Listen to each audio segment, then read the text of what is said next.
busted? I was just... Just what? Lurking around, spying on Spinelli? Yeah. Tell us now. Maximista, I appreciate you being so fiercely defensive, but I'm sure there's nothing... No, you can't go off on some long tangent and give the stranger time to come up with an excuse. Explain yourself. Fair Maximista has caught me fair and square. What did you just call me? Fair Maximista? I thought that was your name. Not to you. Now stop deflecting and answer my question. I must abjectly confess. The mouthy blonde is right. I have been following you. I can't believe this. Why are you surprised? On what grounds are you arresting Johnny? I'd like to hear the answer to that. Your boyfriend beat the crap out of some guy and put him in the hospital. You're being charged with assault and battery. You just tore up a lot of money. I don't care. There are principles involved in this, and I won't be a party to what you're doing. Well, Mr. Corday, you heard the lady. I suggest you inform your board of directors that they won't be making any more weapons with Nadine's plow pay. That is not only a naive point of view, it is a sadly mistaken one. And I advise you to reconsider. Oh, I'm sorry. Did I just hear a threat there? Really don't impress me, Mr. Corday. And just in case you were unaware, you're not speaking to a man here that's devoid of resources. I make one phone call, and I'll have the Equinox Corporation tied up in court so long there'll be no more wars to even speak of.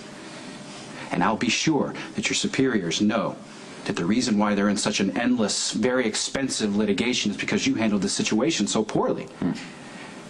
And I'm sorry, did you miss the part where Nadine is only days removed from having lost her aunt? Of course, Miss Crowell has my sympathy.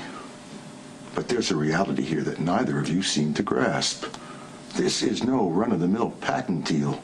It's a matter of national security. Interfere, and you'll be the ones inconvenienced when you find yourselves classified as enemies of the state. Take the money. Use it to do something altruistic enough to satisfy your guilty conscience. You condescending creep. Get out of here and don't come back. You know how to reach me. Oh, I want to hear you. What? You're not serious? No, it just makes me sick.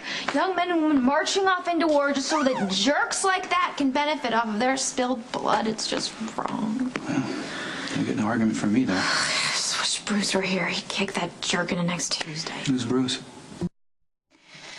Thanks. Bruce was the greatest guy I'd ever known. He was handsome and smart and so much fun. I mean, he was the first person besides Aunt Raylene who ever really got me. Oh. How'd you meet him? 4-H. I was 6, he was 8.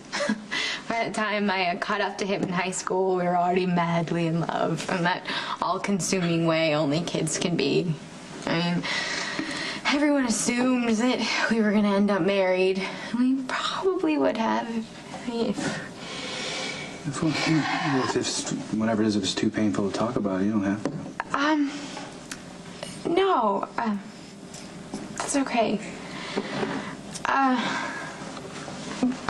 Bruce really wanted to go to college, but his parents couldn't afford it, and as wonderful as he wasn't exactly scholarship material, so he joined the Army. And I was really proud of him. He was so eager to serve his country, and I was also really scared for him too, of course. And the next time I saw him after he left was at Salter's funeral home in his coffin. Oh. I'm sorry.